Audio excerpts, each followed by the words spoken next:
ব্রাহ্মণবাড়িয়া বিজয়নগর থানা, শ্যামল ভাইয়ের ব্রাহ্মণবাড়িয়া 3-এর ইঞ্জিনিয়ার খালেদ হোসেন মাহবুব শ্যামল ভাইয়ের আমরা 10,000 লোক আমরা আসছি। গতকাল রাত্রে আইসা এখানে রয়েছি। আমরা আসছি, আমাদের নেতা তারেক রহমান দেশে আসবে।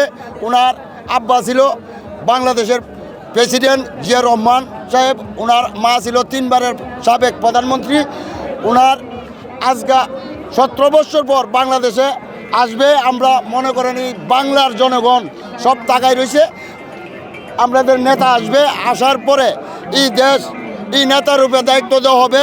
সামনে নির্বাচনে যদি সংসদে পাঠাইতে পারি আমরা জনগণের ভোট দিয়া, তাহলে এই দেশ আবার পুরোনায় জিয়া রহমানের মতন এই দেশ শান্তি হবে। আমাদের নেতা ইঞ্জিনিয়ার খালেদ হোসেন মাহবুব শ্যামল ভাইয়ের পক্ষে থেকে আপনারা সকলে জানালাম ধন্যবাদ।